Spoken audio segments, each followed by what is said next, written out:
Assalamualaikum warahmatullahi wabarakatuh. Halo Sobat Setiap Fakta Kehidupan. Tidak lupa kami sampaikan salam sehat, salam sejahtera, semoga tercurah segala bentuk kebaikan dan juga kita semua dalam lindungannya. Seperti biasa, kita akan berbagi kisah dari yang unik, menarik, sampai bikin nangis. Mari kita simak kisahnya.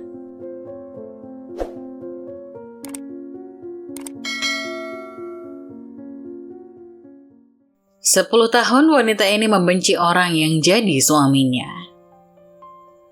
Aku menghabiskan 10 tahun untuk membencinya, tapi menghabiskan hampir sepanjang sisa hidupku untuk mencintainya. Aku bebas darinya karena kematian, tapi aku tak pernah bisa bebas dari cintanya yang begitu tulus. Aku membencinya. Itulah yang selalu kubisikkan dalam hatiku hampir sepanjang kebersamaan kami. Meskipun menikahinya, aku tak pernah benar-benar menyerahkan hatiku padanya. Menikah karena paksaan orang tua membuatku membenci suamiku sendiri.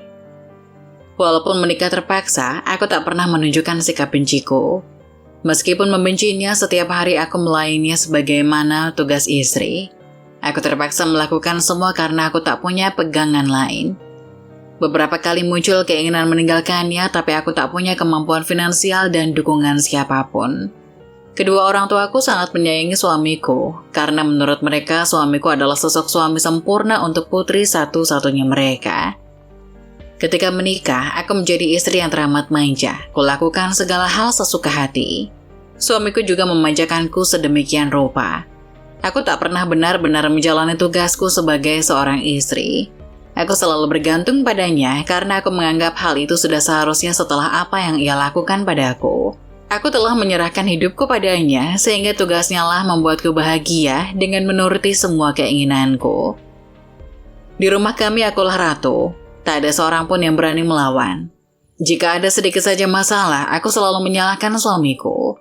Aku tak suka handuknya yang basah diletakkan di tempat tidur. Aku sebal melihatnya meletakkan sendok sisa mengaduk susu di atas meja dan meninggalkan bekas lengket. Aku benci ketika ia memakai komputerku meskipun hanya untuk menyelesaikan pekerjaannya. Aku marah kalau ia menggantung bajunya di kastok bajuku. Aku juga marah kalau ia memakai pasta gigi tanpa memencetnya dengan rapi. Aku marah kalau ia menghubungiku hingga berkali-kali ketika aku sedang bersenang-senang dengan teman-temanku. Tadinya aku memilih untuk tidak punya anak, meskipun tidak bekerja, tapi aku tak mau mengurus anak. Awalnya dia mendukung dan aku pun berKB dengan pil. Tapi rupanya ia menyembunyikan keinginannya begitu dalam sampai suatu hari aku lupa minum pil KB, dan meskipun ia tahu, ia membiarkannya. Aku pun hamil dan baru menyadari setelah lebih dari 4 bulan. Dokter pun menolak menggugurkannya. Itulah kemarahanku terbesar padanya. Kemarahan semakin bertambah ketika aku mengandung sepasang anak kembar dan harus mengalami kelahiran yang sulit. Aku memaksanya melakukan tindakan vaksetomi agar aku tidak hamil lagi. Dengan patuh dia melakukan semua keinginanku karena aku mengancam akan meninggalkannya bersama kedua anak kami. Waktu berlalu hingga anak-anak tak terasa berulang tahun yang ke-8. Seperti pagi-pagi sebelumnya aku bangun paling akhir.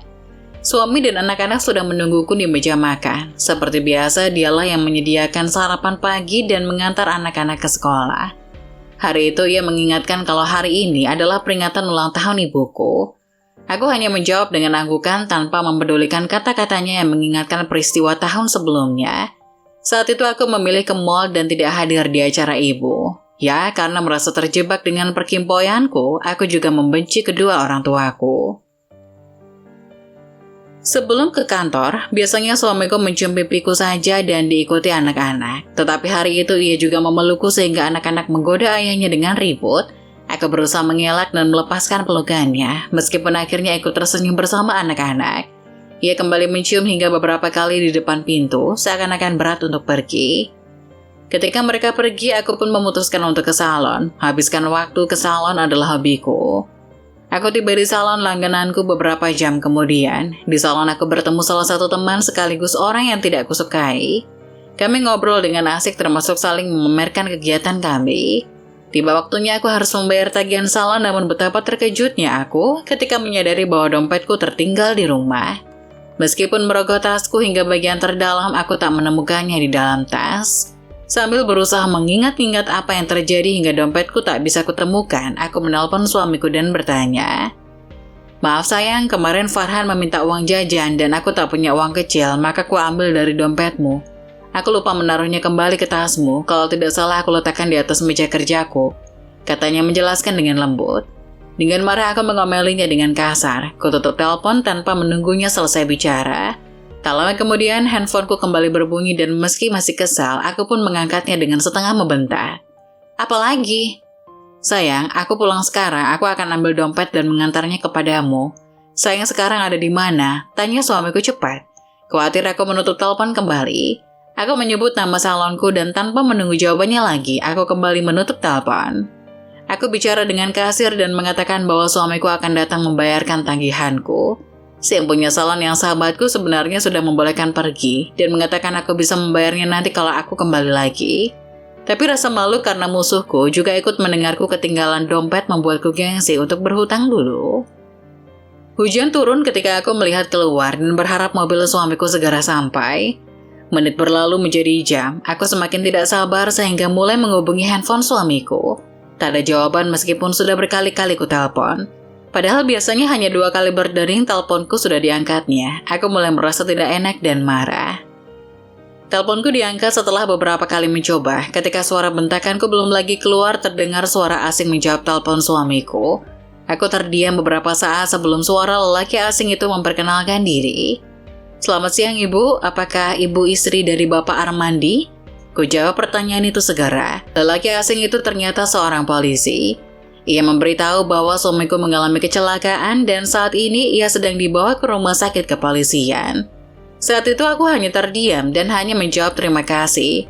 Ketika telepon ditutup, aku berjongkok dengan bingung. Tanganku menggenggam erat handphone yang kupegang dan beberapa pegawai salon mendekatiku dengan sigap bertanya ada apa hingga wajahku menjadi pucat seputih kertas. Entah bagaimana akhirnya aku sampai di rumah sakit, entah bagaimana juga tahu-tahu seluruh keluarga hadir di sana menyusulku. Aku yang hanya diam 1000 bahasa menunggu suamiku di depan ruang gawat darurat. Aku tak tahu harus melakukan apa karena selama ini dialah yang melakukan segalanya untukku. Ketika akhirnya setelah menunggu beberapa jam, tepat ketika kumandang azan maghrib terdengar seorang dokter keluar dan menyampaikan berita itu. Suamiku telah tiada. Ia pergi bukan karena kecelakaan itu sendiri. Serangan stroke lah yang menyebabkan kematiannya. Selesai mendengar kenyataan itu, aku malah sibuk menguatkan kedua orang tuaku dan orang tuanya yang syok. Sama sekali tak ada air mata setetes pun keluar dari kedua mataku. Aku sibuk menenangkan ayah, ibu, dan mertuaku. Anak-anak yang terpukul memelukku dengan erat, tapi kesedihan mereka sama sekali tak mampu membuatku menangis. Ketika jenazah dibawa ke rumah dan aku duduk di hadapannya, aku termangu menatap wajah itu. Kusadari baru kali ini aku benar-benar menatap wajahnya yang tampak tertidur pulas. Kudekati wajahnya dan kupandangi dengan seksama. Saat itulah dadaku menjadi sesak teringat apa yang telah ia berikan padaku selama 10 tahun kebersamaan kami. Kusentuh perlahan wajahnya yang telah dingin dan kusadari inilah kali pertama aku menyentuh wajahnya yang dulu selalu dihiasi senyum hangat. Air mata merebak di mataku, mengaburkan pandanganku. Aku terkesiap, berusaha mengusap agar air mata tak menghalangi tatapan terakhirku padanya. Aku ingin mengingat semua bagian wajahnya agar kenangan manis tentang suamiku tak berakhir begitu saja. Tapi bukannya berhenti, air mataku semakin deras membanjiri kedua pipiku. Peringatan dari imam masjid yang mengatur prosesi pemakaman tidak mampu membuatku berhenti menangis. Aku berusaha menahannya, tapi dadaku sesak mengingat apa yang telah kuperbuat padanya terakhir kali kami bicara.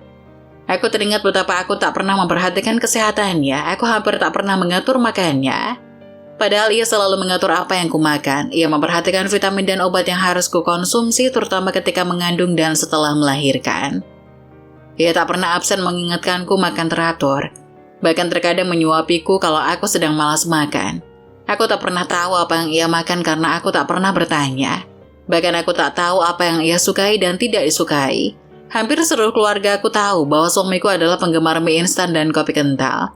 Dadaku sesak mendengarnya. Karena aku tahu ia mungkin terpaksa makan mie instan karena aku hampir tak pernah memasak untuknya. Aku hanya memasak untuk anak-anak dan diriku sendiri. Aku tak peduli dia sudah makan atau belum ketika pulang kerja. Ia bisa makan masakanku hanya kalau bersisa. Ia pun pulang larut malam setiap hari karena dari kantor cukup jauh dari rumah. Aku tak pernah mau menanggapi permintaannya untuk pindah lebih dekat ke kantornya karena tak mau jauh-jauh dari tempat tinggal teman-temanku. Saat pemakaman, aku tak mampu menahan diri lagi. Aku pingsan ketika melihat tubuhnya hilang bersama dengan onggokan tanah yang menimbun. Aku tak tahu apapun. Sampai terbangun di tempat tidur besarku. Aku terbangun dengan rasa sesal memenuhi rongga dada. Keluarga besarku membujukku dengan sia-sia karena mereka tak pernah tahu mengapa aku begitu terluka kehilangan dirinya. Hari-hari yang kujalani setelah kepergiannya bukanlah kebebasan seperti yang selama ini kuinginkan. Tetapi aku malah terjebak di dalam keinginan untuk bersamanya. Di hari-hari awal kepergiannya, aku duduk termangu memandangi piring kosong. Ayah, ibu, dan mertuaku membujukku makan, tapi yang kuingat hanyalah saat suamiku membujukku makan kalau aku sedang mengambek dulu.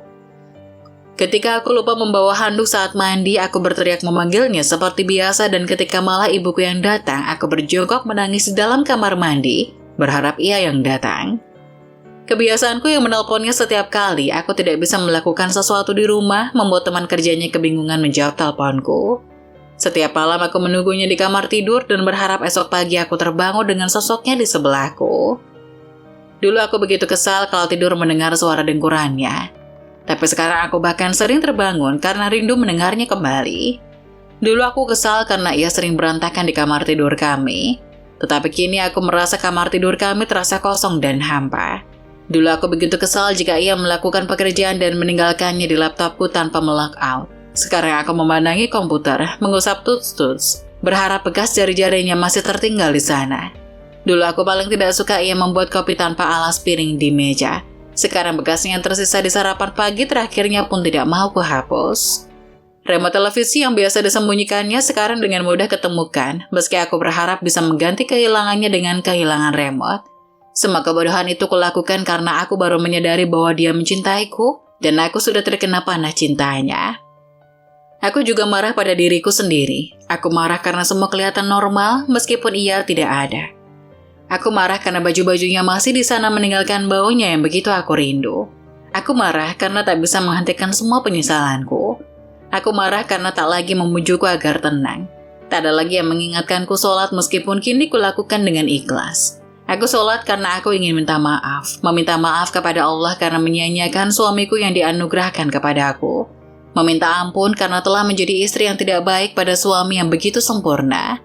Sholatlah yang mampu menghapus dukaku sedikit demi sedikit.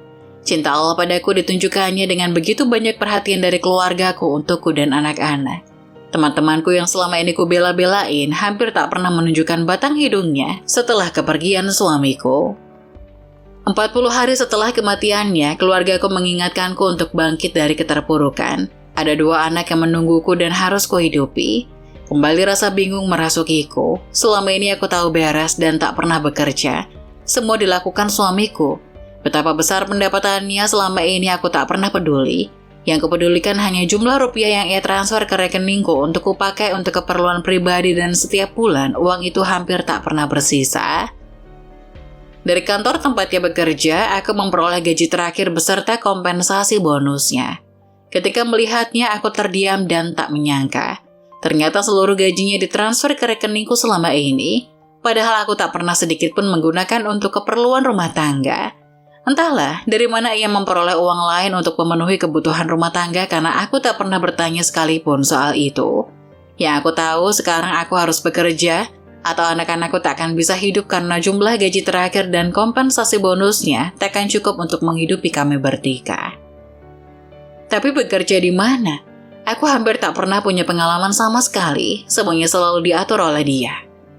Kebingunganku terjawab beberapa waktu kemudian, ayahku datang bersama seorang notaris. Ia membawa banyak sekali dokumen, lalu notaris memberikanku sebuah surat. Surat pernyataan suami bahwa ia mewariskan seluruh kekayaannya padaku dan anak-anak. Ia menyertai ibunya dalam surat tersebut, tapi yang membuatku tak mampu berkata apapun adalah isi suratnya untukku. Istriku, Liliana tersayang. Maaf karena harus meninggalkanmu terlebih dahulu. Maaf karena harus membuatmu bertanggung jawab mengurus segalanya sendiri. Maaf karena aku tak bisa memberimu cinta kasih lagi. Allah memberiku waktu yang terlalu singkat karena mencintaimu dan anak-anak adalah hal terbaik yang pernah kulakukan untukmu. Seandainya aku bisa, aku ingin mendampingi sayang selamanya. Tetapi aku tak mau kalian kehilangan kasih sayangku begitu saja. Selama ini aku telah menabung sedikit demi sedikit untuk kehidupan kalian nanti. Aku tak ingin sayang susah setelah aku pergi. Tak banyak yang bisa aku berikan, tetapi aku berharap sayang bisa memanfaatkannya untuk membesarkan dan mendidik anak-anak. Lakukan yang terbaik untuk mereka ya sayang. Jangan menangis, sayangku yang manja. Lakukan banyak hal untuk membuat hidupmu yang terbuang percuma selama ini. Aku memberi kebebasan padamu untuk mewujudkan mimpi-mimpi yang tak pernah kau lakukan selama ini. Maafkan kalau aku menyusahkanmu dan semoga Tuhan memberimu jodoh yang lebih baik dariku. Teruntuk Farah, putri tercintaku, maafkan karena ayah tak bisa mendampingi. Jadilah istri yang baik seperti ibu dan Farhan, kesatria pelindungku. Jagalah ibu dan Farah, jangan jadi anak yang bandel lagi dan selalu ingat dimanapun kalian berdua, ayah akan di sana melihatnya. Aku terisak membaca surat itu, ada gambar kartun dengan kacamata yang diberi lidah menjulur khas suamiku kalau ia mengirim not. Notaris memberitahu bahwa selama ini suamiku memiliki beberapa asuransi dan tabungan deposito dari hasil warisan ayah kandungnya. Suamiku membuat beberapa usaha dari hasil deposito tabungan tersebut dan usaha tersebut cukup berhasil, meskipun dimanajeri oleh orang-orang kepercayaannya. Aku hanya bisa menangis terharu mengetahui betapa besar cintanya pada kami, sehingga ketika ajal menjemputnya, ia tetap membanjiri kami dengan cinta. Aku tak pernah berpikir untuk menikah lagi. Banyaknya lelaki yang hadir tak mampu menghapus sosoknya yang masih begitu hidup di dalam hatiku. Hari demi hari yang kuabdikan untuk anak-anakku. Ketika orang tuaku dan mertuaku pergi satu persatu meninggalkanku selama-lamanya, tak satu pun meninggalkan kesedihan sedalam kesedihanku saat suamiku pergi. Kini kedua putra-putriku berusia 23 tahun. 2 hari lagi putriku menikahi seorang pemuda dari tanah seberang. Putri kami bertanya, "Ibu, aku harus bagaimana nanti setelah menjadi istri? Soalnya Farah kan gak bisa masak, gak bisa nyuci. Gimana ya, Bu?" Aku merangkulnya sambil berkata, "Cinta sayang, cintailah suamimu, cintailah pilihan hatimu. Cintailah apa yang ia miliki dan kau akan mendapatkan segalanya. Karena cinta kau akan belajar menyenangkan hatinya, akan belajar menerima kekurangannya, akan belajar bahwa sebesar apapun persoalan, kalian akan menyelesaikannya atas nama cinta." Putriku menatapku seperti cinta ibu untuk ayah. Cinta itukah yang membuat ibu tetap setia pada ayah sampai sekarang? Aku menggeleng, "Bukan sayangku. Cintailah suamimu seperti ayah mencintai ibu dulu. Seperti ayah mencintai kalian berdua.